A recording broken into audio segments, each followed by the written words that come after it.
Cool. And then let me share my screen. Okay.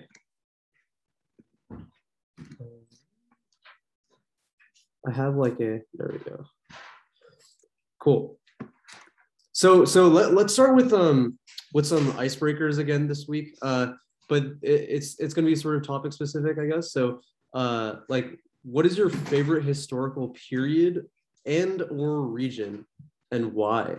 I'm not sure what order we want to go in for this. I can't see the names while I'm sharing my screen, but okay, let's start with John Martin's.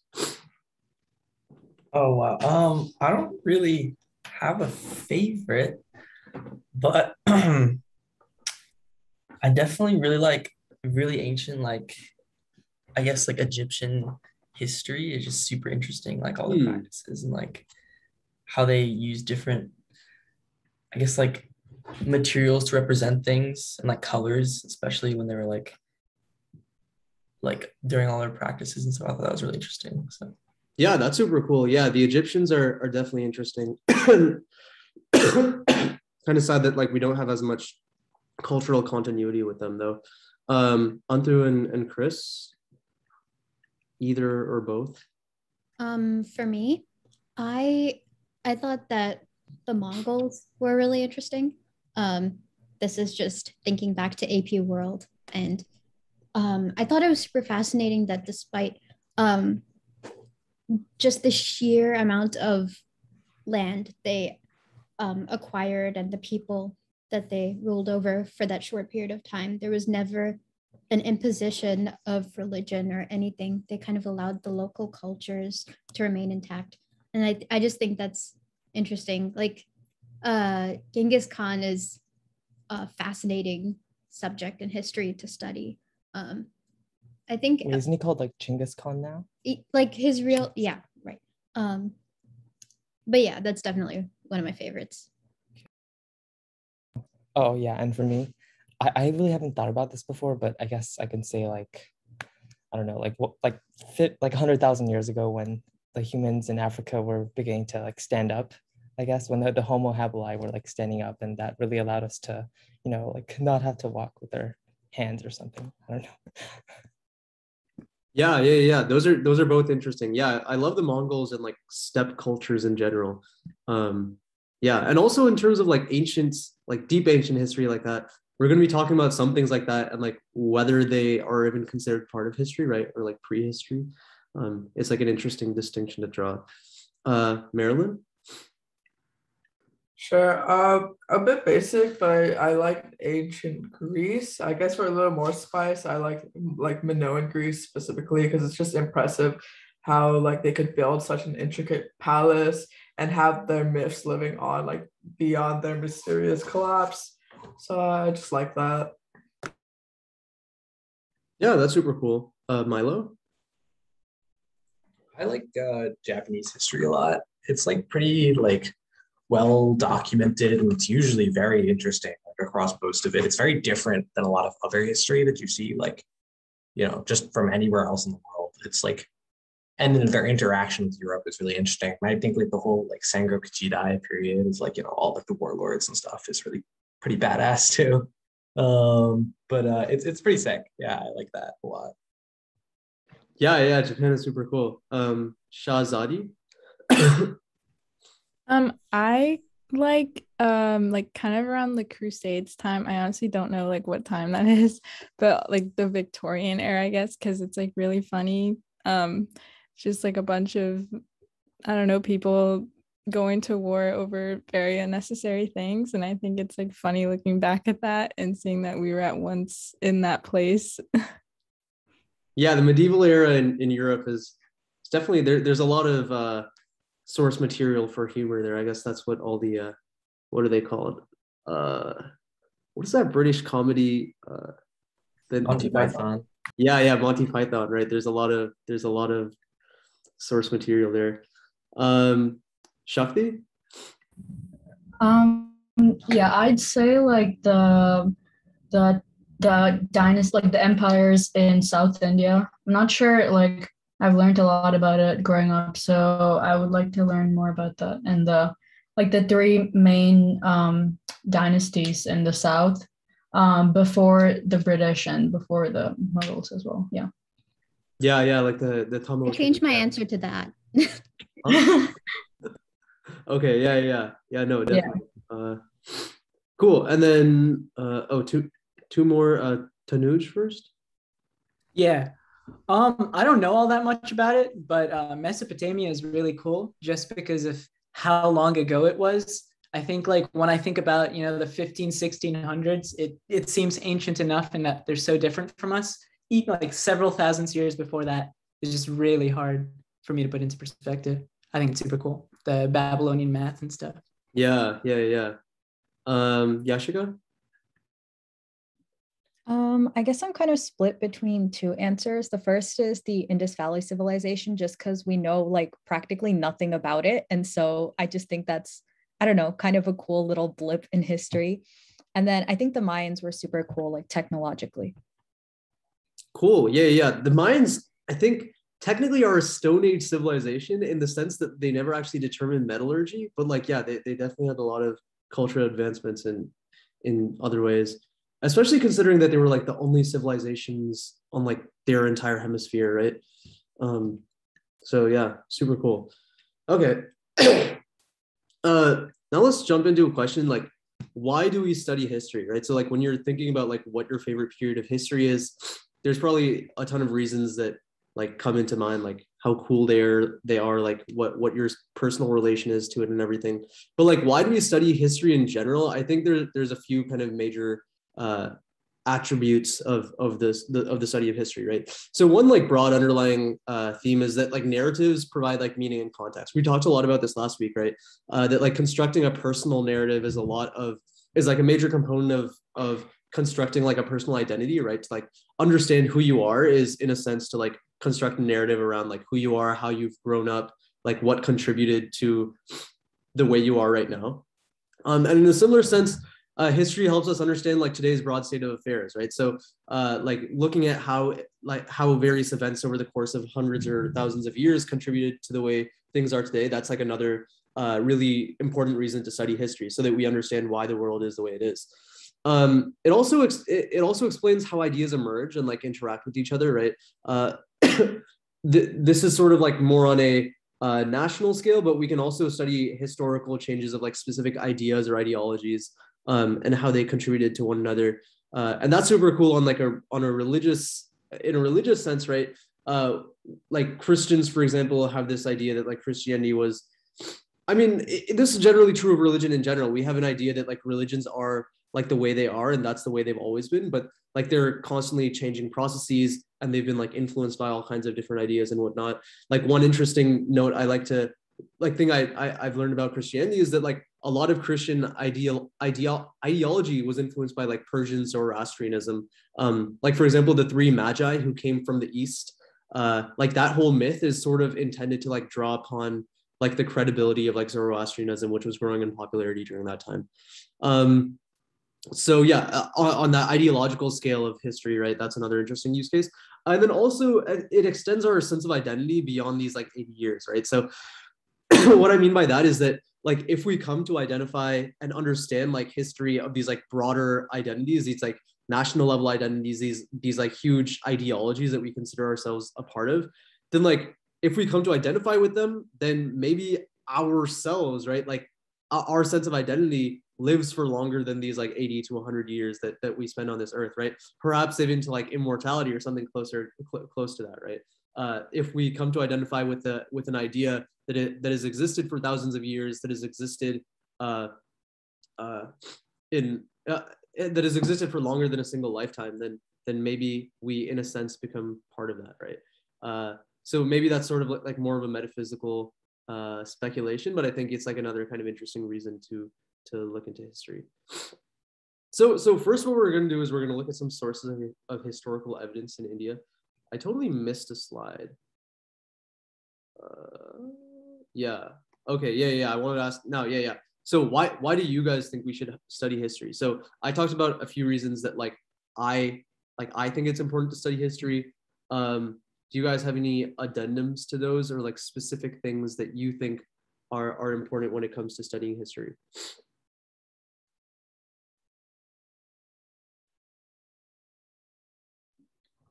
I guess this is kind of a cliche answer, but like the reason that a lot of history textbooks will probably cite is so we can learn from our mistakes in the past and I guess like do better now. Yeah, definitely. I hear that a lot. I guess that sort of goes in like the same sense of like understanding like how things came to be the way they are. But yeah, that's definitely like, I don't know, it is a cliche. I don't know if I can think of like specific use cases of that, but yeah, it is an important reason, I'd imagine. Any other, Milo? Sometimes I feel like not from a contextualizing perspective, like you said, but just from a general like responsibility to know like what came before us, not isn't just like ancestrally, but like how we came to be like in the current world. Yeah. Like, I think, yeah, I guess is what you're getting at, like this idea of like duty to understand that like we're part of this chain of humans who have existed for like thousands of years. So we sort of have like a duty to like understand what was there before us. Like, I think it's a cool thing to wrap your head around, and I feel like there's honestly some sort of like responsibility to just know at least a bit about what came before. Yeah, definitely. I think that's a great reason. Marilyn? Yeah, I think adding on to what Milo was saying, it's not like history just ends like a page in a textbook just ends in a period. The things that happened in the past do, and they have and still are impacting our present. So like the Cold War, like none of us were alive during that time, but the people who were, like their ideas and their policy and their action, they're still being impacted by like Cold War rhetoric and like this like what happened in the past. So that's also why it's important. Exactly, right. And I think it's very clear with recent history that like the Cold War affects us today. Well, like you can even go further, right? Like the Magna Carta, which was written like 800 years ago, that affects like the way things are today. And like you can draw these causal chains that go back thousands of years. And I guess that's what like the task of history is. Tanuj? Our history teacher in high school probably would have liked this answer, but like I think another big example of like lessons we can learn from history are examples of either propaganda techniques that were used in the past, or like examples of techniques that cults have used, or dictators, or those kind of things. And a lot of those really get repeated over and over and over again, and yet I guess people still fall for it, if you will. Yeah, that's an interesting answer. Like looking at history is sort of this like study of humanity on like a huge scale, so you can sort of use it to do similar things in terms of like psychology, right? Like you can look at history from this lens of mass psychology, and you can see like what kind of ideologies were successful, and like why are the what are the reasons that made them successful, I guess. John Martins? Yeah, I guess like kind of tacking onto that, it's like if we're encountering a situation that's difficult to navigate today, like chances are someone in the past has like dealt with something similar. Mm-hmm. We can always like look back and see like what things worked, what things didn't, and how we can like navigate our situation today. Maybe like scale it up or something. Yeah, definitely. Okay, cool. Let's move on now. My cough is getting kind of bad the more I talk, but I hopefully will make it through the lecture. Let's talk about some historical evidence, sources of evidence in India first. So India is different from a lot of other regions in Eurasia, at least for a number of reasons. Like one of them is that like India has had like major scale civilization for like thousands of years, but India doesn't have a decipherable written language until about 300 BC, and we don't have extensive manuscripts until like the 700s or 800s AD. So that makes the study of history in India and like sources of indigenous evidence like very different. So again, like when I say indigenous sources, what I mean is that we're talking about like sources of history in India from like Indians themselves, rather than, for example, from like British people or like Arabs, et cetera, et cetera. We'll look at foreign sources after this, but first let's talk about some indigenous sources. So one thing is the Vedas, right? So the Vedas were likely composed at some point in like the second millennium BC, so like 1500 to like 1000 BC. these were not written for like thousands of years, but we are almost certain that they have existed in the same like form, like orally for since like the 1500s BC. So one thing that the Vedas talk about is this Dasha Rajnya Yuddha, which means the War of the 10 Kings. So like a lot of people, so the Vedas in a sense are a religious document, but they also talk about like political events, right? So there's the specific story is the story where this one king of a tribe has to fight against another set of 10 kings, and then he like comes out as successful, and that results in the creation of the Puru tribal confederacy or like kingdom, I think would be a fair thing to call it. The Puru confederacy then like goes on to turn into this Kuru kingdom, which is the oldest of the Mahajanapadas, which are these small kingdoms that exist across the Gangetic Plain and northern India for from around like 800 BC to like 300 BC. The Vedas also talk about like conflicts with non-Vedic peoples. So there's this trope in the Rig Veda of Indra using his like Vajra or just in general like Indra. The trope is that Indra comes and he there's a fort that is being protected by a snake, and then Indra destroys the fort and like frees the waters. And there's like the Vedas like talk about this in like a ton of different verses in like slightly different like poetic forms, but it's like the same trope. And what it's often correlated with is the names of like specific, very clearly like non-Sanskrit names. So like Shambara, Shushna, Pipru, these are all names that are like almost certainly not of Sanskrit origin, but they're like sort of correlated with like the enemy in these like Vedic texts. So like some people, especially earlier on in like Indo-European studies in the 1800s, hypothesized that like this is actually a trope of like Indo-Aryans, this specific group arriving in the Indus Valley and basically like destroying the Indus Valley civilization. But that sort of theory is like sort of outdated now. There's lots of other interpretations. I don't want to go too in depth in this, but like the main point is that the Vedas do actually provide some insight into like potentially historical events that occurred during that period and like in the second millennium BC. Another source is the Itihasas. So these are like the Mahabharata and the Ramayana. These talk about like all these various kingdoms in northern India, right? So we hear how Krishna and Rama lived in all these cities, right? Like Mathura and Dwarka, etc., across all these regions in North India. And these were almost certainly written during the Mahajanapada period as well. So that's like, and the historicity of the Mahabharata and Ramayana is also like up in the air. We talked about this last week, and we'll talk about it more again later. But it's quite plausible that the Mahabharata, for example, is based on like some actual events that happened in the Kuru kingdom, some kind of like Kuru civil war. Yeah, and then another source is the Puranas. So these were written starting from the Common Era, so in the early few centuries CE, up till like even today, these last few hundred years. The Puranas are basically these like encyclopedic treatises that include like huge kinds of like unrelated seeming information. Each Purana can sort of be treated as its own like little library almost. So there's sections on like gemology, like religion, geography, culture, food, etc. And one thing that the Puranas include a lot of is these like royal genealogies. And a lot of these are quite plausible. The difference between like what constitutes history and what constitutes myth is like kind of like this repeating kind of trope in like Indian historiography, right? Like were the people who were writing the Puranas really writing real history, or were they just like giving endless praise to their like royal patrons and like constructing these elaborate genealogies to like cement their rule?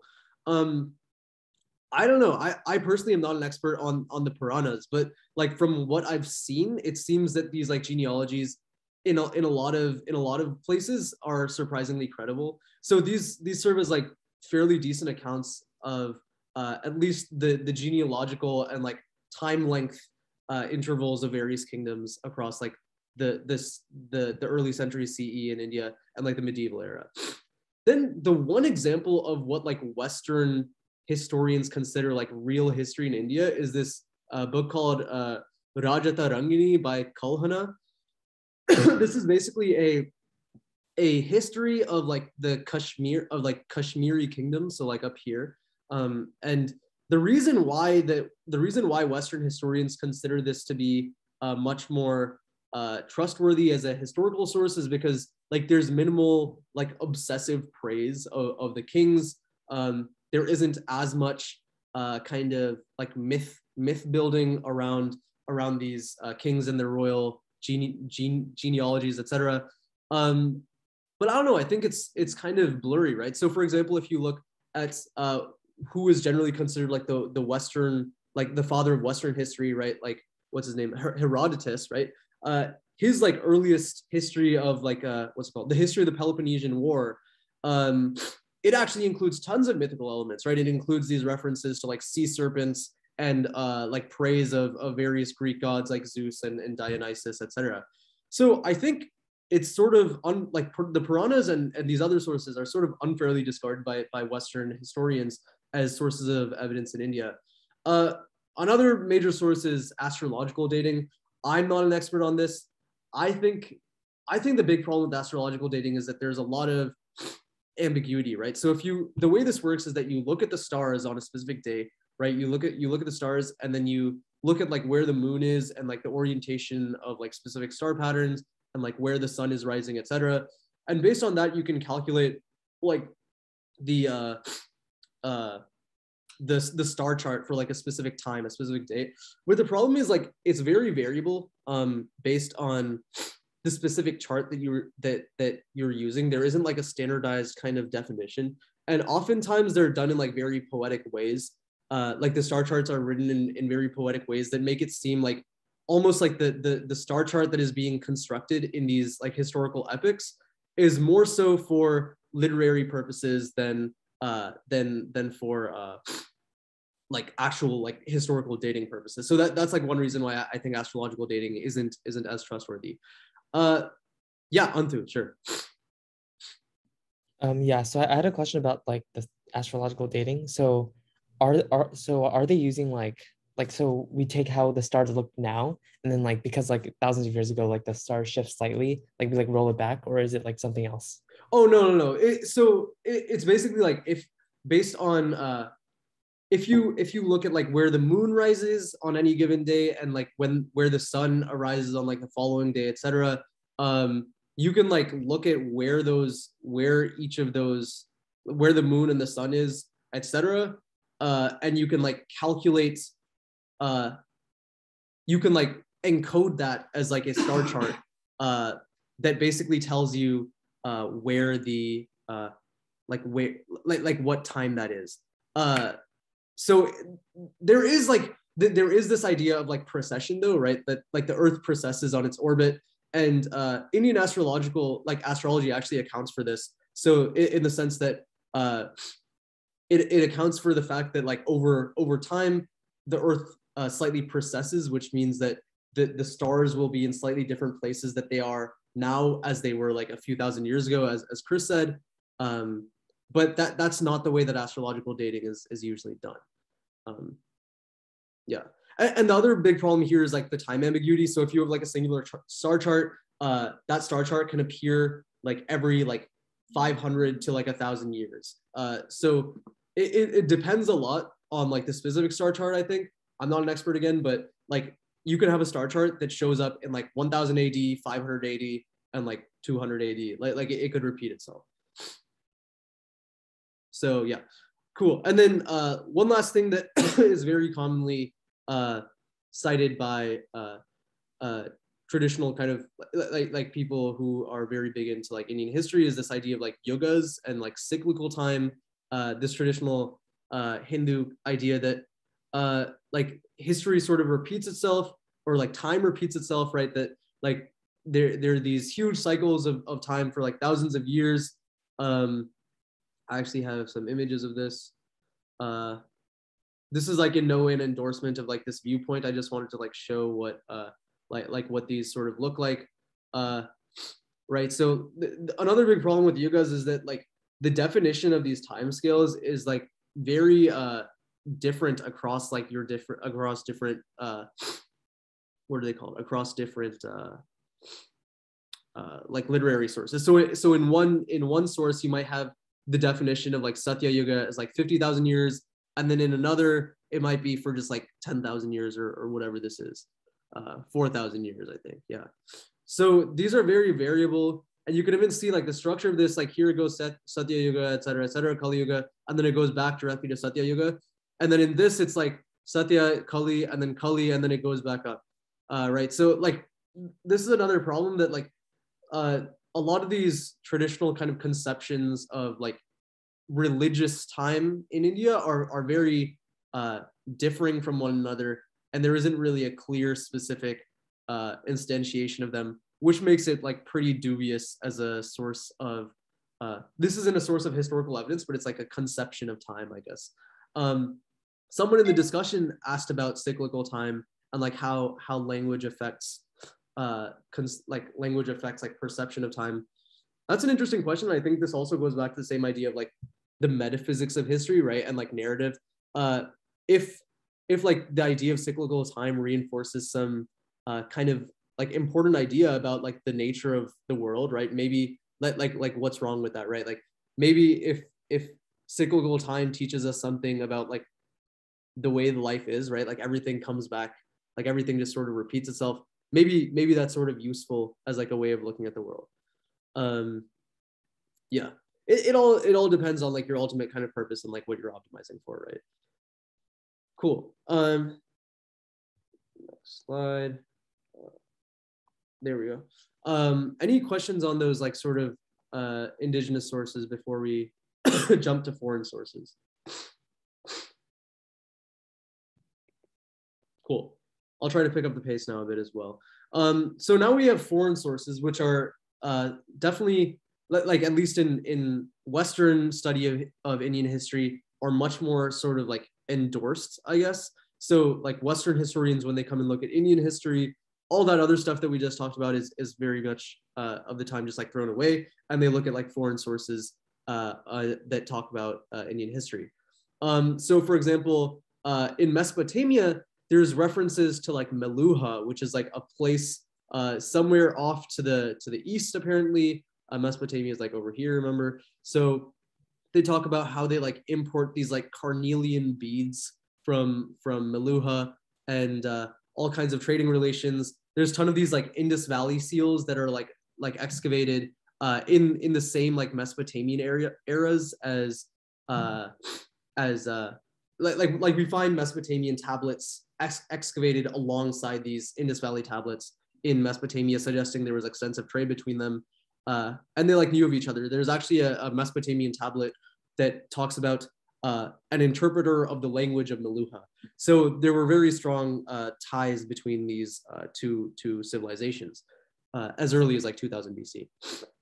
After 1800 BC, we stopped seeing references to Meluha for whatever reason. Maybe this is due to like the decline of the Indus Valley civilization during that period, but also maybe just like trade contacts like faded after this time.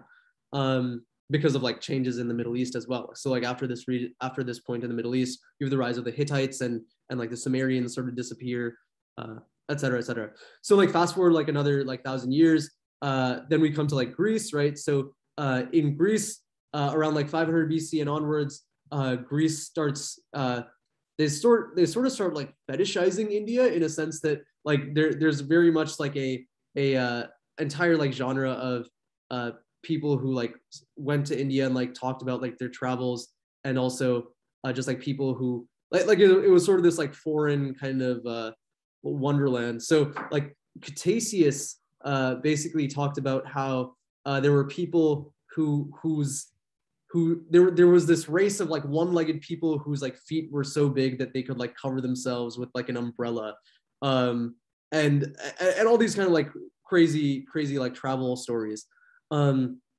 Megasthenes provides like a very interesting account though that for the most part seems like quite historical. He also talks about like seven to nine castes or like groups of people or something like that, which serve like various roles. And this sort of like reinforces this idea that like the caste system did not exist in any like concrete form for most of Indian history, right? So like Megasthenes talks about like, I forget whether it's 7 or 9, but like basically a significantly more number of castes than we think about today. Some of them are like military, like advisors. There's also like a caste of like artisans. So it seems like for a large part of history, like the way that like the picture we get from Megasthenes is that like for a large part of history, at least at this point, caste served more as like professional roles that like different people would take part in, and it was a lot more complicated than like the 3 or 4 fold system that we hear about nowadays. Then a few hundred years later, sort of like during the early centuries AD, that's when like Buddhism gets transmitted to China. So after that, you have a bunch of these Chinese monks who sort of like make the pilgrimage to the land of the Buddha, which is like over here in like modern day like Nepal, Bihar, Eastern Uttar Pradesh.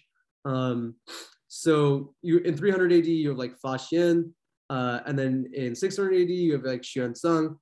So he comes from all the way over here. He talks about his travels through Central Asia and all like the small kingdoms, et cetera, he sees over here. And then he goes all over here, visits various like Buddhist historical sites, talks slowly, like with 300 AD, we get this picture that like Buddhism is like very like flourishing, is doing quite well. In 600 AD, we hear from Xuanzang that like the Buddhism is sort of like on the decline, and especially in like this region, there's a lot of abandonment of like these old like Buddhist temples. And then from I Ching and Hye Cho, who arrives from Korea, we basically get the idea that like Buddhism is pretty much completely like disintegrated in India by this point. And this is sort of like in line with the picture that we get that the Gupta Empire like reinforced Buddhism in India quite effectively. Yes, Antu? So this is a totally different time period. This is allegedly, so I don't know, have you ever heard of the Suriratna legend? No. So basically, I did kind of like a project on researching.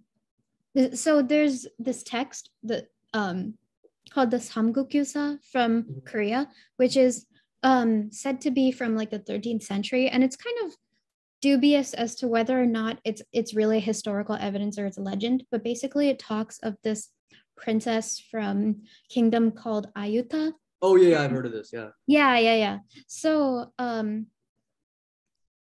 okay, I guess for anyone who doesn't know, I'll just like briefly summarize it. Basically, she has a dream where she's told to like marry a king in like Korea, and I forget if she travels by land or by boat, but and then she like marries the king, who's King Suro and Kim Suro, and now like millions of Koreans are said to have descended from the queen and king. And so there's been debate as to whether this kingdom was Ayodhya. But at that time, it's like thousands of years ago. So at that time, it wouldn't have been called Ayodhya. Then there's been talk that it's Ayutthaya from Thailand. But I think that has been like proven wrong. So there's speculation that it actually refers to Ayutthaya, which is in Kanyakumari. So it's like actually like a South Indian princess, which makes sense because South India had like really strong marine trade systems at that time. So yeah, I just think that's interesting. Yeah, that's a super interesting connection to draw. Yeah, I've heard of that story too, and I've heard of it as like evidence supporting like the Dravido-Korean like linguistic hypothesis. There isn't much evidence for that linguistic hypothesis, but it's an interesting story nonetheless. I'd be interested in like genetic studies to see whether you could pull any information out of that, but like probably there wouldn't be any significant genetic input from just like one person. Yeah, cool. So there's this sort of era of like heavy like Buddhist influence in East Asia, where a lot of them make this pilgrimage.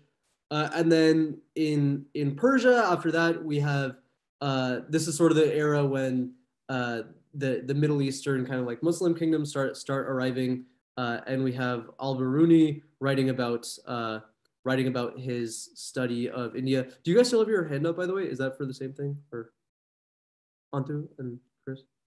Oh, sorry, I should have like lowered my hand. Okay. I wasn't sure whether it was another question.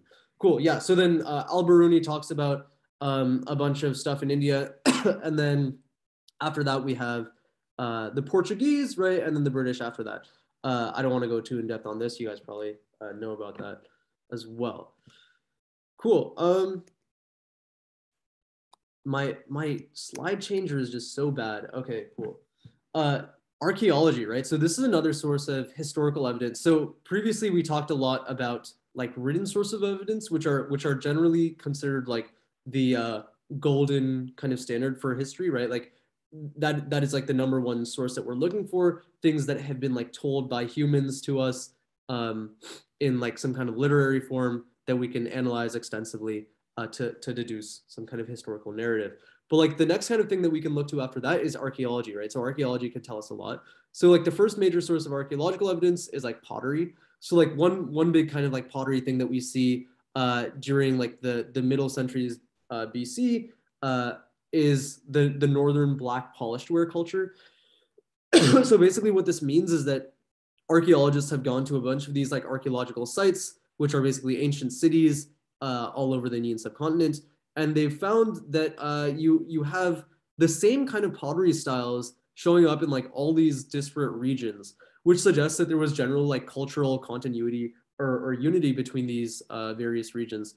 So this is generally correlated with like the Mahajanapada period that we looked at a few slides ago. So yeah, this provides like another source of evidence substantiating the idea that there were certainly cultural unity in this period across India, as well as the potential for like political unity. So like with the Mauryan Empire later on around 200 BC. Then there's also like temples, right? So most modern temples that we see in India aren't much older than like 300 BC is even younger than that, like 300 AD. Most of the temples that we see, most of the ancient temples that we see are like 700 AD to like 13 or 1400 AD. There's obviously way more temples after that, but I guess like when I say ancient, I mean things that like everyone thinks is like really old. I guess the point I'm making is that like we don't have many temples that are older than like 300 AD. And what we see in terms of South Indian temples, these are also super old, but of course, apparently most of them are actually from like 900s to like 1200s AD, which is sort of like the golden age of like the Chola Empire. We also have like manuscripts. Again, the problem with manuscripts in India is that you're in this tropical climate where these palm leaf manuscripts, which have traditionally been the form where things have been written, palm leaf manuscripts degrade very quickly after a couple of hundred years. And then there's also coins, right? So these are Gupta Era Coins. And you find these Gupta Era coins all over North India, which again suggests cultural and like political unity. And then there's also inscriptions. So we can look at these Ashoka, like Mauryan Empire inscriptions. Mauryan era inscriptions are very cool. They show up all over India in these like huge like stone pillars called like the Edicts of Ashoka. They're written in the Brahmi script, which is the ancestor of all the Indic scripts used today, including like the northern Brahmi scripts and the southern Brahmi scripts. So like Devanagari and Tamil, like the Tamil script, all for example, both descend from the same Mauryan Brahmi script. What these basically say is a lot of them are proclamations of this idea of Dhamma. So Ashoka was like very into Buddhism. So he was basically creating a civic religion based on Buddhism, where the idea of Dhamma, which is the Pali version of Dharma, which means like duty or like righteousness, he was like proclaiming the importance of that. He was basically trying to, it seems that he was basically trying to like encourage people to be like civically righteous, right? Like take good, like just be good people all around. So there's a lot of these kind of inscriptions where we see him talking about like it is righteous to be like it is righteous to perform dhamma and like be good to all other creatures, to like not be violent, to like take care of your friends, etc., etc. So those are super cool. On the right over here, we have this bilingual inscription that is in Gupta era Brahmi. So if you look over here, this is like slightly different from like over here. Actually, I don't think this is Gupta era. It's like slightly older than that, but it's in a Brahmi script as well as. Does anyone know what this script is? Can any guesses as to what this script is?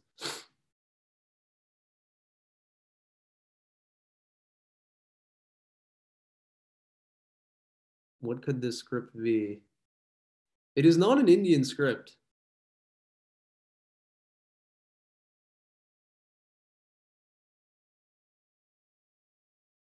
Yes, it is indeed Greek. It is indeed Greek.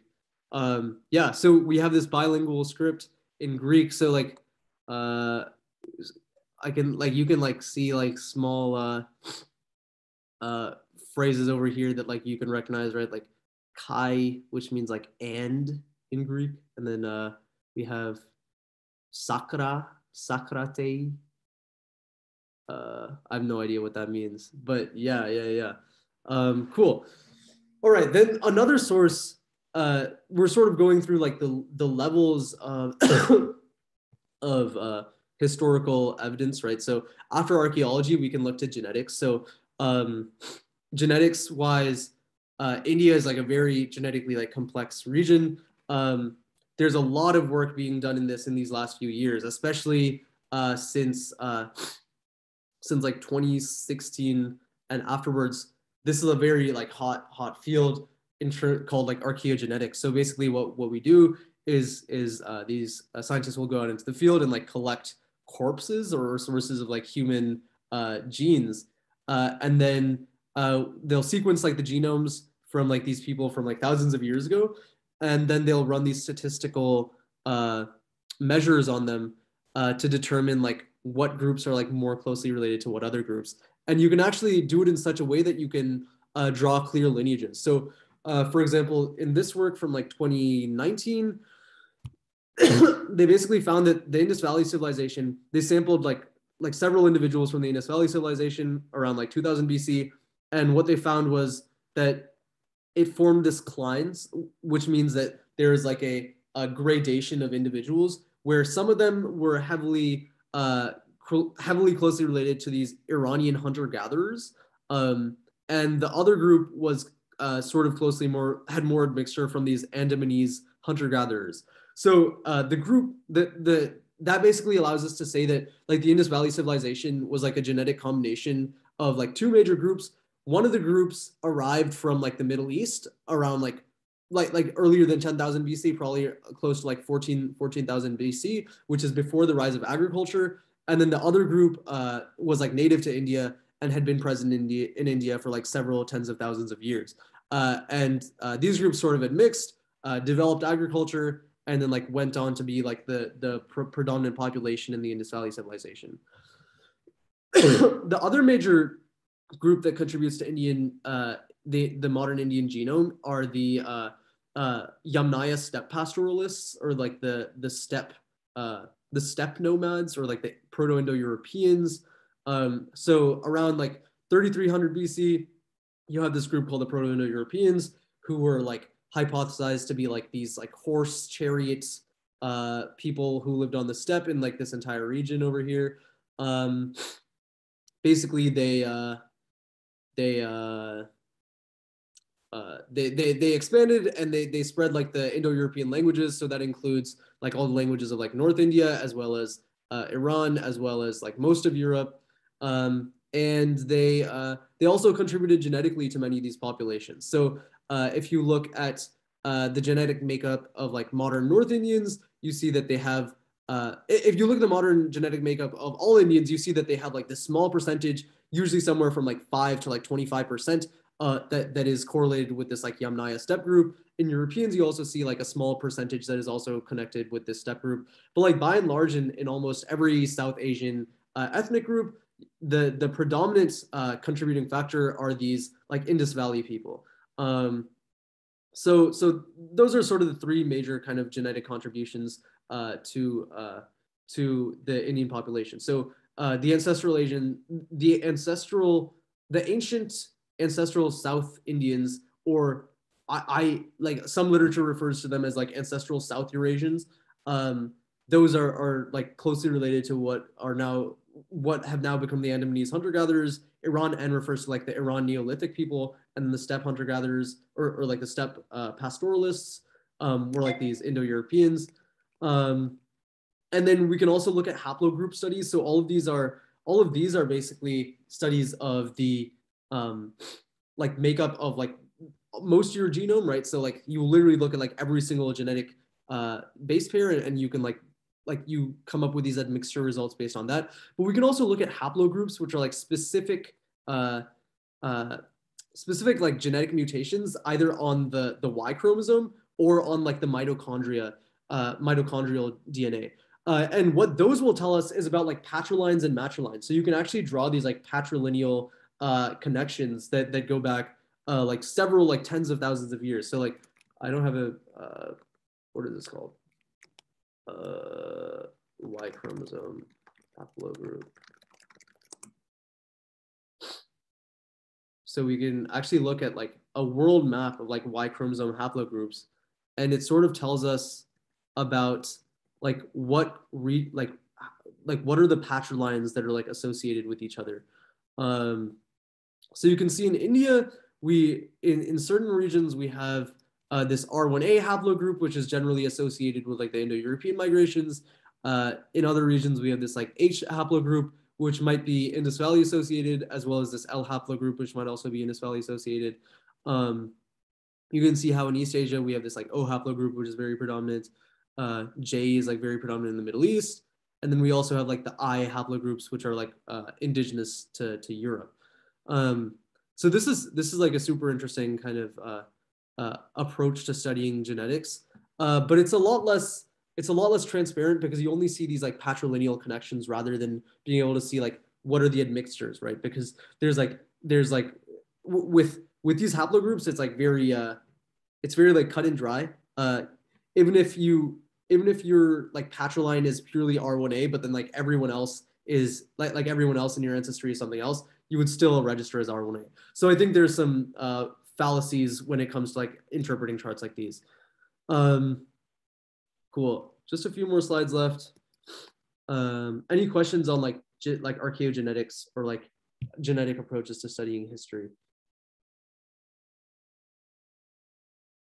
Cool. I think one of the interesting things about like archaeogenetics and like constructing history from like these genetic results is that like it can sort of tell us it like genetics itself isn't like, it doesn't tell us a story, but like we can sort of construct a story from that, right? So there's this idea of like Hegelian dialectic. A Hegelian dialectic basically means so Hegel is this guy who lived in the 1800s, like a philosopher. His idea was basically that like all narrative processes can be construed as like this process of like thesis, antithesis, and then synthesis. So like you have like an idea and like something that opposes the idea, and then they like synthesize. And you can analyze most narratives as being this kind of dialectical process. But I think you can also look at like genetics in a similar way too, right? So history is like sort of this process, like Hegel sort of draws history out as this entire process where you have this thesis and antithesis and a synthesis. And I sort of think you can say the same thing about like genetic combination, right? So you can look at the Indus Valley civilization as like the thesis, and then like the Indo-Aryans arrive as like the antithesis, and then they synthesize. And this happens on a genetic level. It happens on like a cultural level. It happens on all these like levels of like human existence, right? And this is the way like you can look at how things come to be the way they are, right? Like why are things why are things the way they are today? Because they have these like different components that might have been like completely antithetical to each other at one point, but then they were synthesized at some point after that. There's also this idea of Nietzsche's master-slave morality. So he has this idea that like originally in Europe, in like old Persia, and in India, you have this like master morality, which basically means that like humans are like the masters of themselves. Like it's like this idea of like pure like masculine kind of like strength-based morality, which means that people like this idea that okay, let me put that to the side for a second. Then we have like slave morality. So like Nietzsche sees slave morality as including religions like Christianity, and like other later developments in like Hinduism, I think can also be construed as like slave morality. And like the sort of difference between these, I'll give a few examples, right? So Nietzsche would say in like slave morality, like Christianity, for example, pride is considered a sin. Whereas in like master morality, pride is considered a what is the opposite of sin? Like a virtue. A virtue, right? Yeah. So like there's certain very clear things that like that master and slave morality kind of like differ on. And Nietzsche basically says that like you can look at history through this process where like you had like in every civilization you have like the upper class and then like the lower class, right? Like a master group and like a slave group. The master group like professes their morality to everyone. The slave group feels oppressed. So in order to combat, to like fix their own kind of like mental condition, they psychologically kind of like come up with this idea of slave morality, which basically says that like the master group is like bad for treating us this way, and like one day like we will all be saved from the master group. So you can look at like the rise of like early Christianity in the same way that like Christ was sort of seen as like this messianic figure, right? That who would like deliver the Jews from like the master group of like the Roman Empire, and the Roman Empire's like excesses of like all the like lustful, terrible things that they did from like a Christian perspective, right? Like of like oppressing like the Israelites and what is it like their like excessive amounts of like food that they'd eat and how they'd like vomit after eating food so that they could eat more food. Like all this kind of stuff is like condemned by the Christians. So the slave morality of like that like Nietzsche sees as Christianity then developed into developed in this context, right? Where the slave group, which is in this case like the Israelites and the oppressed people of the Near East, were trying to combat this like upper class that was like imposing themselves on the lower class. So in order to deal with this, the slave group creates this like slave morality of Christianity, and then what the final stage is that Nietzsche says, which we can sort of see as the synthesis, is that the master group actually adopts the slave morality, and what this results in Nietzsche's view is that the master group then begins to like hate themselves. There's this process of self-hate, right? Because the slave morality requires that like the slave morality requires this like hatred of the master group, right? In the Bible, you can sort of look at it through this lens of like the Romans are the enemy, right? So once the Romans sort of adopted this ideology of the slave group, they began to sort of despise themselves, and that in like Nietzsche's eyes contributed to the fall of the Roman Empire. This like weakness, this like slave morality in his ideas, in his ideology. So this is sort of like the connection to Hegelian dialectic here is that I think you can sort of say the same thing about like the thesis being like a master morality, the antithesis being a slave morality, and then the master group's adoption of the slave morality as being the synthesis. And what Nietzsche calls for is then the development of like the reinstitution of master morality. So like he calls for people to like define themselves as their own as the definers of their own like ethics, right? So people should be able to people must construct their own like set of ideals and should aspire to it in their own way, rather than being like a slave to whatever morality is being imposed upon them. Okay, cool. Historical lenses. These are just like a few dialectics. This is like done in like a really bad way. I just wanted to sort of give you an example of like some cool dialectics that we could talk through. So like you have these like geographical kind of dialectics, right? So if you look at like early Vedic history, right, there's like sort of this Punjab versus like Gangetic plain like dialectic where there's like Punjabi there's Punjabi tribes in the Rig Veda, and there's like Gangetic tribes in the Rig Veda, and there sort of seems to be this like duality between them. There's also like the in-group of the Mahajanapadas and the tribal confederacies. So like Buddha's, like the Buddha, for example, was born to a tribal confederacy, the Shaka clan, and they were sort of like the outgroup. You also have like the Indo-Gangetic plain versus Tamilagam, which is like in southern India, right? So those two groups sort of like those two geographic regions sort of like conflict with each other in this dialectical way. We can also have these like genetic dialectics that I talked about. There's linguistic dialects, right? Like of like Sanskrit versus Tamil, which are sort of like the two major classical languages, and then Sanskrit versus Prakrit. So this goes back to this idea of like the like Brahmanism versus like Shamanism, Orthodox like Astika versus Nastika, right, which we talked about a bit last week. And there's like a few other ones that I don't want to go too in depth into. There's a political timeline. I wanted to like talk through this a bit, but I think as long as you guys like viewed that video and like sort of thought through this yourself, I think it's probably fine. Yeah, I guess the timeline isn't so important as like the timeline is more important just as like a framework of like examples that you can like look to when like looking at these various dialectics, rather than like the purpose of this itself, right? Like I feel like with a lot of history, they focus on this entire timeline when like discarding everything else, right? When I think in reality, like the purpose of history is to like look at all those other things and use those as like a tool to then like maybe try to learn some things about this. Yeah, cool. Let's get into the discussion for today. We definitely went longer than I expected. My slide changer is once again not working. Okay. Okay, cool. All right, so there's a few discussion questions I have here. There were a lot of great discussion questions that were mentioned in the Canvas discussion. I don't know. What do you guys think about these discussion questions?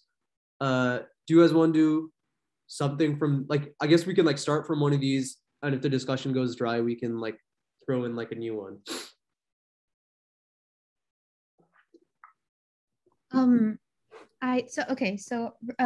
Addressing the third question, this immediately makes me think of like my grandparents and parents who are always like, you know something, Kanna?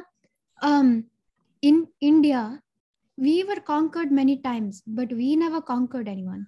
And I think that's very interesting that they bring that up. Like it's a part of, I guess, Indian identity that like it's always been accepting and welcoming of like other places. And even when it was influenced by their cultures, it would take parts of that culture and morph it with their own.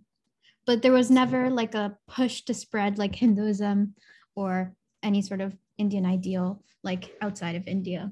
And that's probably a big part of national identity, if I had to guess. Yeah, definitely. I think there's like a few flaws to that, right? In one way, so for example, the Chola Empire, right? In all senses of the word, I think it's pretty fair to say that like the Chola Empire definitely conquered regions of like Southeast Asia and like what is now like Malaysia and Indonesia. And in terms of like spreading like Hinduism, sure, Hinduism was not spread, but like Buddhism, there was definitely huge amounts of kind of like proselytization efforts where you have these monks who go over to East Asia and Southeast Asia to spread the religion. So yeah, it's interesting that is like a very major part of of like modern Indian national identity. And I think that's sort of like a component of like what I would call like slave morality today in like the way that like Indians think about themselves, right? I think it's sort of a like it might even be a remnant of like British colonial like Stockholm syndrome almost, that like this idea that like it is good that like we were conquered, but like it is a virtue that like we were like the oppressed group, and like we never like went out and conquered other people. Even if that's not true, I think there's sort of this like internalized oppression Stockholm syndrome. Yeah. Any other thoughts on that, or like the broader question as well in general here of like national identity and history? Slightly related. Where was I? So Hinduism is kind of seen as like India's national religion. There's like Buddhism, which is related, but it's like it's more of an aerial thing. It's spread to a lot of rest of Asia and stuff. But if correct me if I'm wrong, but I know there's like some Hindu like practices going on in Indonesia, and they're not really considered even very close to India. So I don't know if you had any like background knowledge about that or something to add about that. Yeah, definitely. I mean, there's there's considerable amounts of like cultural imperialism and whatnot, like from the Chola Empire in like the like starting from like 500 AD and even earlier up to like 1200 1300 AD, when all of these like southern like Southeast Asian regions were basically controlled by like South Indian like empire like naval empires. Hinduism was like the predominant religion in like maritime Southeast Asia for like hundreds of years before the arrival of Islam. And I guess yeah, like Hinduism is in sort of a sense like sort of seen as like the national religion of India. I don't want to go in like we'll talk about this again in the future, like to what extent like Hinduism is like culture versus religion, but like yeah. I guess yeah, that's a good point that Hinduism exists outside of India, and that's like a result of like historical processes. Yeah. What do you guys think in terms of how history contributes to Indian national identity? Do you guys know of any other specific components of national identity that might have been like the result of historical processes? I mean, a focus on academics and a lot of the values that are in society in terms of what you value, like familial values, education, those kind of things are probably passed down through historic means. In what way do you think that was like historically constructed though? Like, I mean, we built some of the, first schools and colleges way back when, and that influenced the whole exchange of ideas a lot faster than otherwise. So I'm sure that played a big role. Yeah, that's an interesting way of looking at it. Like if you look at like the Nalanda University in what is like now Bihar, that university like attracted like Buddhist scholars from like all over Central Asia, East Asia, like Southeast Asia, for several hundred years. So I guess like the the culture of like philosophization or like academia is in a sense like part of like Indian national identity for several hundred years. Yeah.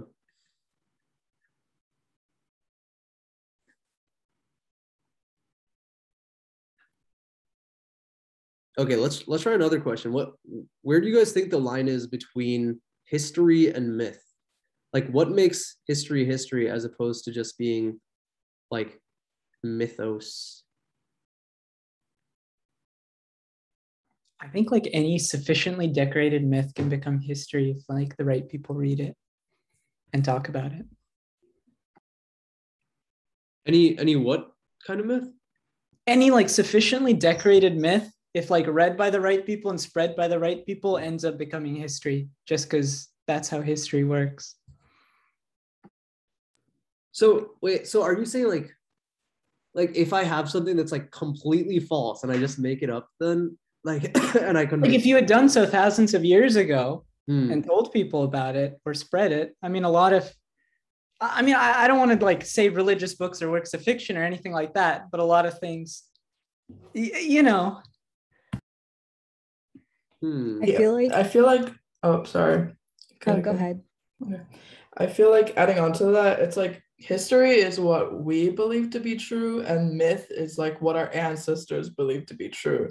So I forget like when exactly this happened, but a bunch of like Christian archaeologists dug up like dinosaurs or something like that, or like just random bones, maybe not Christians, just some random archaeologists. And they were like, oh yes, this is the monsters they were talking about in Greek mythology, the Cyclops.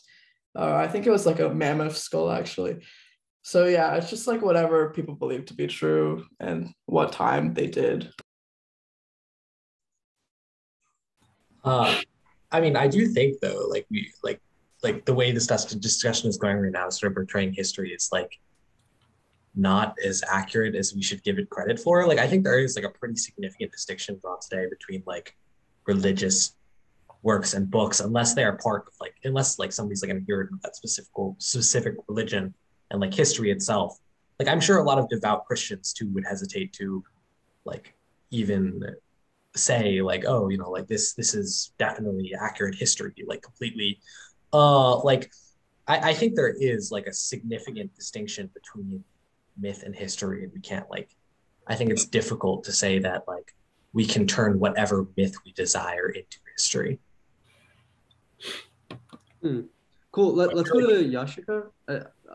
Nathan, you want to raise your hand? I think that's probably the easiest way to do this. Cool. I think adding on, like, I don't think the difference between history and myth and like what we consider to be true right now really has anything to do with how believable it is, but rather how long it's been. Because if you look at something from thousands of years ago, like the lines just get very, very blurred as time goes on because we have less and less evidence. And so I would say it's very believable that stuff that we read as history right now that's maybe thousands of years old might have just been a myth, and there's no way for us to know otherwise. But obviously history that's more recent, like 1400s onwards, because that's predominantly what's written about in textbooks in America, at least, like I would say the vast majority of that is probably more believable because we have evidence for it apart from just like someone's word. What kind of evidence do we have for like events in the 1400s, like beyond someone's like word, like examples? I mean, I guess like when the conquistadors came from Europe to America, there's more than one person's word. I'd say there's probably also like historical records, like archaeological records, for example, coins that were transported and like, I don't know, stuff. Okay, cool. I guess those definitely existed for like older time periods as well, though. But let's go to Shahzadi. I agree with Yashica. I think that like there is like evidence with history, like how she was saying about the coins and stuff. And I feel like once you have more than one person like retelling that same kind of basis of the story, especially like the example of the conquistadors, like when it's in Spain or Portugal and then they retell it over in the native empires in South America and stuff, like it's kind of hard to deny that there was like a truth there. And also like I feel like myths are more based on they kind of are rooted with beliefs, and like a lot of people's belief system goes off of the myths that were told. And also the kind of like fears and stuff, they put their fears with like the monsters and like different just like mythological beings that they kind of told stories about. So I feel like myth is more of like a belief system and something kind of like religion, I would say. Interesting. Yeah. I guess that's another sort of question, right? Like, where is the line between like myth and like religion? Because you can have like myths that aren't religious, right? There's like the Abraham Lincoln myth about like cutting down the apple tree or whatever the hell that is, and that isn't like religious. Or like the Honest Abe myth where he like goes to like the store and he like returns the 5 cents. But yeah, that's a yeah. Let's go to Nathan. Yeah, I think an aspect of myths that a lot of people like kind of have an intuition for, but don't really like aren't really able to verbalize is that myths, like as opposed to history, myths have to have like a sort of timeless aspect to them, and they kind of have to like not just pertain to like a specific period, but also they often like they don't always like make prophecies or whatever, but there's usually like some amount of like prediction or like some kind of prescription for people who like hear about it. So I think that's like a big part of what makes history into myth, is when it becomes like a complete story, like for life in general, instead of just like a story that we tell ourselves about a specific time period. Maybe, but like one thing I'd respond to that is that like history in a sense also has these like prescriptions, right? So like if we look at like the history of like the United States, we were sort of talking about last time how it's like underlined by this idea of like liberty, right? Like you have the American Revolution and then like the Cold War, etc. Like in a sense, the reason like the way it's portrayed and we're taught it in like school in the US seems to be such that the takeaway is like freedom like comes at a cost, and like you should be willing to do whatever is necessary to like protect freedom. And that is sort of like a takeaway, right? Wouldn't you say so? Well, I would honestly categorize that as a myth, like the American mythos or whatever of like liberty, because there's like the historic, like there's like what we learn about the Civil War in school, like as far as history goes, which is like these are the battles that happened and like these are the leaders and this happened and then this happened and then eventually it like got solved. And then like the myth associated with the Civil War is that like, oh, like there was this internal division and then Abraham Lincoln like brought us all together and united the country again, and now we're like one people. We're like the United States instead of like the United like different states, you know? Yeah. Okay. Cool. Let's go to John Martins. Yeah. So one thing that's interesting to note, I think I was reading a little about it. I think it's called the historian's paradox, but it's basically like the idea that the more quote unquote important a piece of history was, the more like unreliable its like truthness becomes, because of like how people throughout history were like incentivized to like kind of manipulate it to like the masses in a sense and make it seem like something may have happened so that people gain some kind of support. And like the more irrelevant things that we don't really like care about necessarily are like more truthful because of like no one had any reason to like make it into some myth or like falsify it in any way. So it's just like an interesting thing to think about, because like you look back through history and you're like thinking like things that like people talk about a lot get like tossed around in many different contexts and like lost in translation in a sense. So it's just like an interesting perspective that like things that are more like influential throughout history might be more like, I don't know, manipulated in a sense. Kind of interesting. Yeah, that's a super interesting perspective. I hadn't heard of that. Andu? In a lot of ways, oh wait, let me lower my hand because I forgot to do that last time. In a lot of ways, I think of it in the same way that I think about Beowulf and the Anglo-Saxons. For sure, like a monster named Grendel like didn't exist, or maybe it did, and it was some like weird animal thing. But while the story itself might not be true, it was definitely a reflection of what life was like at that point in time for those people. So I try to give it kind of like the benefit of the doubt, like this could have happened, but even if it didn't, its relevance is there. Yeah. Milo had his hand raised earlier. I'm not sure if he still wants to go. Otherwise, good. Thank you, though. Okay, cool. Yashica? I guess speaking about monsters, I have a question to raise, which is, how do we know that what our current perceptions of like history or of just what's going on around us, how do we know that that is even accurate? Because I mean, it's possible that the Greek historians and archaeologists who found like dinosaur skulls really did think they were monsters and crafted stories about them. And so to what extent do we know that we're not doing the same thing, and that 1,000 years later, someone's not going to look at what we deemed as true and then call it a myth? This is a great question. Any thoughts on that? Like what is the best way for determining whether history is true, or whether anything is true? I think there's a significant distinction between like the way that things were decided then, like, and what was decided as fact then versus what was decided as fact today. And again, like, I get where you're coming from. So this might be from that same perspective of like, oh, well, you know, I live in this time, so clearly this must be true. But like, I feel like the method for determining things like that are much less faith-based today and much less like, you know, I saw it, or like, this is like, you just must have faith in these myths that happen. This is why the sun rises, right? And much more tangible explanations that you can like understand with numbers and like, you know, and things that all like, I'm hesitant to discard like that whole system of like whatever explanations that have been fed to us that as like some intricately woven together mistake. Like I think there is a significant distinction between like what people explain things as in the past, like thousands of years ago, to how we explain things today. And I'm more confident in saying that we are far more right, not about everything, but like, you know, because like we keep finding things that like we misunderstood, but definitely substantially more right than they were thousands of years ago, I would say.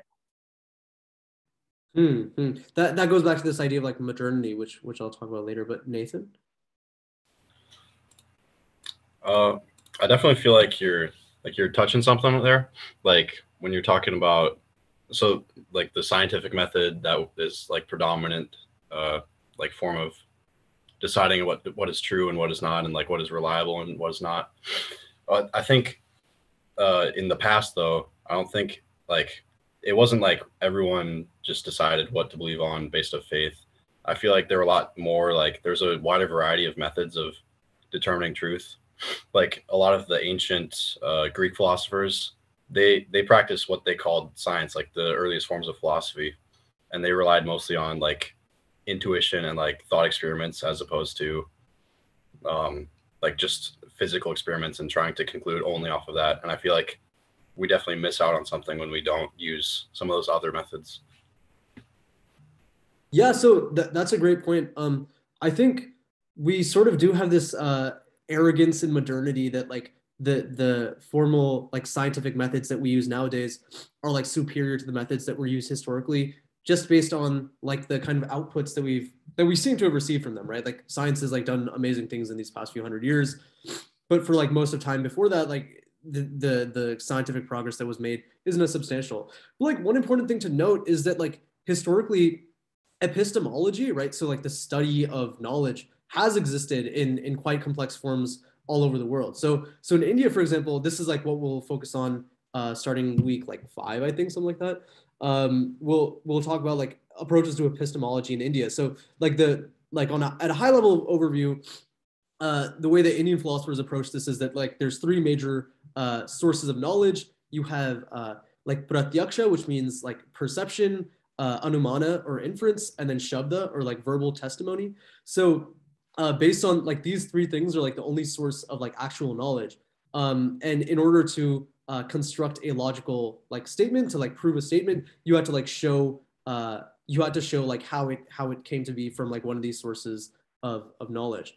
So one thing I wonder about is like science versus engineering, right? Like the scientific method sure is really powerful, but I wonder to like what extent all the progress of modernity might more so be a result of like engineering, right, rather than science. Like this sort of like divide between like true knowledge versus like just like going out and like applying and like trying out like a lot of things in the world, and maybe just like the feedback loop of modernity, right? Like as we move further into the future and like build more things, it becomes easier and easier to like progress even further.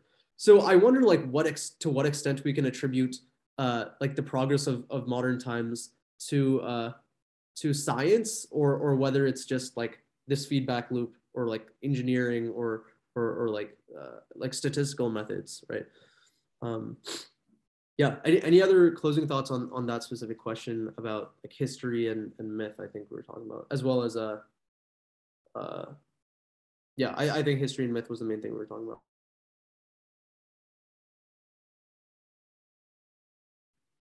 Cool. Okay, let's jump to does India have an indigenous sense of history? we talked a lot, like I talked about this quite a bit today, I think, and last week. But any thoughts from like what I've said so far? I've said some fairly controversial stuff, I think. A lot of people would disagree with me, I'd imagine.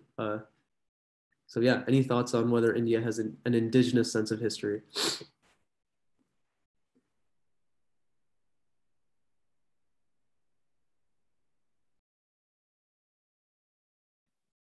Yeah, I'd say like the vast majority of people are very disconnected from like our own like indigenous history. It's more of what like the education system does not give any mind to that at all. And I would say maybe the people who are in the religious like setting where like let's say they like work in like temples and stuff like that, maybe they're more aware of like indigenous history. But in general, I think we firstly don't respect it, and secondly, like just put it aside as mythology mainly. Yeah. John? Yeah, just one interesting thing is like that video that you tagged in the discussion post, like the history.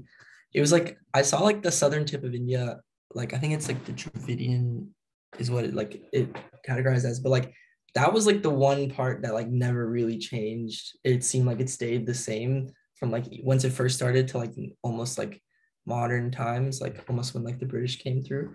So like I'm sure that there are probably a lot of like very ancient, like more indigenous like history that maybe has been more retained there than other parts. But then again, like I'm not too sure, but it just seemed that way from the video show.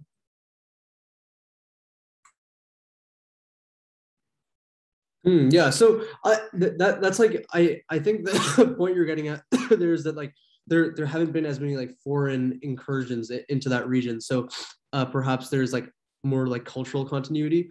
Definitely an interesting thought. Yeah, Shakti. I was gonna say exactly what you just said. Like South India wasn't as invaded, and a lot of the like the history was preserved, and I guess it's yeah, like it hasn't been as diluted as the history in the north. Yeah. Yeah, definitely. Yeah, cool. What else do you guys think about? Oh yeah, when I say indigenous history, right? Like, I see what you're saying, John. At the same time, I don't think indigenous sense of history requires necessarily like cultural continuity, right? Or like it requires like strict cultural continuity. You can maintain a narrative. You can construct an internal narrative, even if like your kingdoms entirely change and like get replaced. So I guess when I say an indigenous sense of history, I more so mean a sense of history, a narrative that was created by Indian people for a large part of history, even like before the modern period, before like the colonial era, etc. Did that sense of like history, historical narrative kind of exist?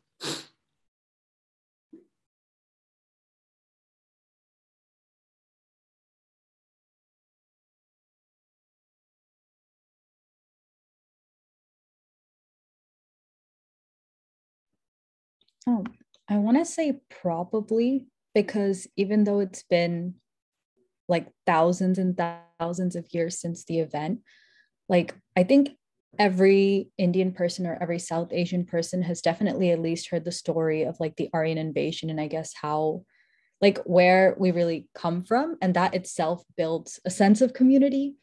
And I guess there's just like a domino effect from there where we hear about further historical or really closer historical events that happened. But I personally don't know enough about the topic or about like ancient Indian history to be able to say that, like confidently say that, yes, there is like one narrative.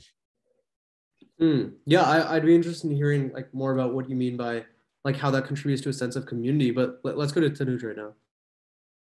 I also think the answer would depend quite a bit depending on who you ask and where they're from, even amongst Indians, because the sample set that we've got here, all our parents, came from India to America, and a lot of them, this definitely doesn't go to everyone, didn't really care as much about spreading the same values of identity and where you came from as a lot of the people still in India. Like I know my closer family is semi-shunned for not caring enough about, traditions and what our parents and their parents did as much as a lot of my family's still in India. And I think that ties into the whole how religious you are, how much you care about, these specific traditions and all that. Yeah, Nathan? I just wanted to ask, I believe it was Yashica who said that most Indians have heard about the story of the Aryan Invasion. But I just want to ask how really widespread and thorough that is, because I feel like in my own encounter and study with things, that's a pretty recent and somewhat controversial thing. So I don't know if that's a regional thing or a class thing in India. I just wanted to ask about that. I mean, I'm honestly not too sure myself, but it's just when you read like most Indian people that I've talked to identify with that being oh, this is where Indian culture started in a sense. And I find that that's true regardless of whether you were taught Indian history through American textbooks or Indian textbooks, just from I guess the people in my circle that I've talked to. I don't know how, yeah, basically what Thanud said in the chat, you pay more attention when you're Indian to these kind of things. But yeah, I personally don't know very much about Indian history, but that's I guess one little fact that I feel most people I've talked to do know. Yeah, you mentioned earlier that you think it contributes to a sense of community. What do you mean by that? Well, I know a lot of people who believe that the Aryan invasion was the source of the Vedas and the source of the caste system. And so a lot of Hindu people specifically probably identify with how that invasion specifically created or was the birth of Indian culture as a whole. And so I guess just tracing it back to that common root, and also the Vedas are the common root of a lot of Indian culture, whether it comes to language, whether it comes to Hinduism. And, even though Hinduism is split into 40,000 different sects and people practice it all in different ways, you do trace it back to that one root thing. And because the Vedas are tied with the Aryan invasion, I feel there's kind of a sense of, okay, this was the beginning of all of it. But yeah. Yeah, that's an interesting perspective. Antu, I mean, you didn't raise your hand, but you were saying some interesting things in the chat for sure. Oh, so I mean, my personal belief is that this never happened and that it's an excuse that oldies use so as not to claim ownership for the caste system being having been inherently part of Hinduism at one point in time. But that's I feel there's a lot to be said on this. When I examined this back in freshman year last year, I basically, my thing was in the Vedas, there, at least from what I could tell, there was no indication of an invasion. But as Yashica said, it would have been produced after the, it would have been a result from the invasions. I guess that would make sense. But the description of the caste system seemed to be tied to the idea of I think it was body parts of some deity thing, the head was the Brahmins, and something was the Kshatriyas, something was the Vaishyas, whatever, and that they were all supposed to be equal parts. Not necessarily that it was a hierarchy, but more so they just functioned as different functions, I guess. And that over time, it's been used as a method of people having power over other people, or people being considered superior to other people. But at that time, it wasn't inherently a hierarchy. And I concluded that there never was a single Aryan invasion although there were interactions with other people over the course of like thousands of years, there was never like a single Aryan invasion. But I understand that my research for my freshman year interp paper was, very limited because it was required, and I had limited time and limited materials to work with. But those are my thoughts from that time, and I think I still stand by them. Yeah, that's definitely a topic we'll probably be discussing more in depth. But I think you're referring to the Purusha Sukta in the Rig Veda. Cool. Nathan? I want to ask Antu, like, what you believe, if anything. I suppose you don't have to believe like in an alternative, but I want to ask if you believe in like out of India hypothesis about like Indo-European culture, because like Sanskrit is related to like a lot of Indo-European languages, and that's part of why, like, that's part of the evidence that people use for the Aryan invasion. So I wanted to know if you think like the Aryans came out of India, or if there was like some other thing going on. That's a good question. I don't believe that there were ever like Aryans, I guess, or like what is considered to be like the Aryans, which I'm discounting this by saying that I don't know nearly enough, and I've not done enough research on this topic. But I feel like Sanskrit would have been not formed as a result of an invasion or as like anything related to that. I feel like it would have been formed over a certain amount of eons, I guess. But I'm not nearly as familiar with the Indo-European languages as I am with the Dravidian languages. So it could be, I realize they're not one and the same. So I'm sure that there are other people though that are more knowledgeable about this. Yeah, this is a super interesting conversation. The way I like to think about this is that there is like an insurmountable of like genetic and linguistic evidence that there was like a migration of like people into India from like the northwestern edges, like from around like 2000 to like 1000 BC. People like to call the people who migrated in Aryans, and they might have called themselves Aryans, but the rise of like Vedic religion and like Sanskrit really seem to have only occurred in the Indus Valley. So if you look at the cultural practices of Vedic religion, so for example, the Soma sacrifice and like the like fire worship, right? These seem to be very closely tied in with like traditional Indus Valley like religious practices. Fire worship was probably not super common to the old Indo-European religions. They might have been adapted from like the Bactria Margiana archaeological complex region. So that's like in Central Asia, but they were like closely related to the Indus Valley people.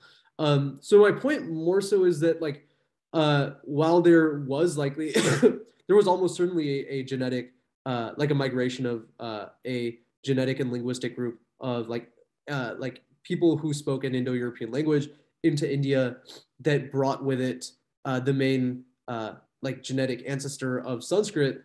The rise of like Vedic culture and Aryan cult, like Aryanness really only like developed in India during like those like centuries around like 1500 BC. It wasn't like an invasion from the outside. And also what you'd expect with invasions is for there to be like heavy like patrilineal input and like minimal matrilineal like the invader group would have like a high amount of patrilineal contributions. But it turns, and this is what we see in Europe with the Indo-European migrations there, that like it's very strongly patrilineal bias, that almost all of the Indo-European contributions to the genetic makeup of Europe seem to be on the patrilines. Whereas in India, it actually turns out that the earliest contributions we have to Indian, like the Indian genetic makeup are actually matrilineal. So it's sort of like I think it's almost certain that like there was like genetic contributions and like linguistic contributions. like a migration, but to call it an invasion would definitely be incorrect, I think. Cool. Any other final thoughts on this question, or any other questions that you guys wanted to mention?